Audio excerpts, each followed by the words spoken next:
জ্বালানির জন্য, প্রথম কথা জ্বালানির কোনো সংকট বর্তমানে বাংলাদেশে নেই।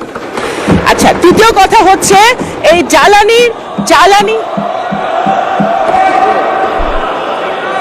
মাননীয় speaker, Honorable members, may I humbly request all of you, honorable members, please, জি মাননীয় প্রতিমন্ত্রী আপনি আপনার বক্তব্য অব্যাহত রাখুন, আপনার বক্তব্য অব্যাহত রাখুন।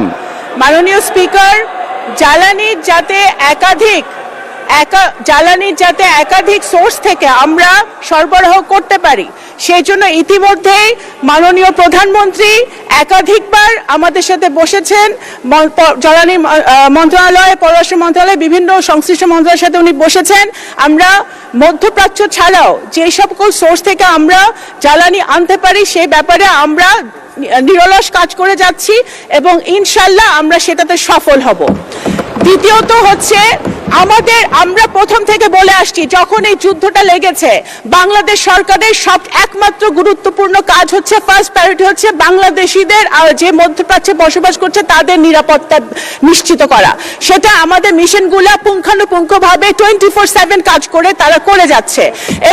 এবং আমাদের যারা 5 জন মৃত্যুবরণ করেছে মাননীয় স্পিকার, দুর্ভাগ্যবশত 5টি ভাইকে আমরা হারিয়েছি, তাদের 2 জনকে আমরা মৃতদেহকে আমরা সফলভাবে বাংলাদেশে আনতে আমরা পারতে পেরেছি। কারণ এই এখন সিচুয়েশনটা বুঝতে হবে, বাংলাদেশে ওই মধ্যপ্রাচ্যে অনেক কমপ্লিকেটেড সিচুয়েশন বিরাজ করছে। কখন কোথায় যুদ্ধ লাগে আমাদের বাংলাদেশিরা তখন নিজেরা বুঝতে পারে না। সুতরাং এর মধ্যে আমরা কিন্তু আনতে পেরেছি এবং 186 জন বাংলাদেশিকে নিরাপদে ইরান থেকে, তেহরান থেকে IOM এর সহযোগিতায় আমরা বাংলাদেশে ফেরত এনেছি একটি চার্টার্ড বিমান ফ্লাইটের মধ্য দিয়ে।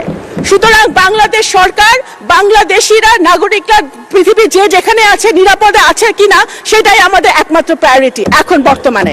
ধন্যবাদ মাননীয় স্পিকার। ধন্যবাদ।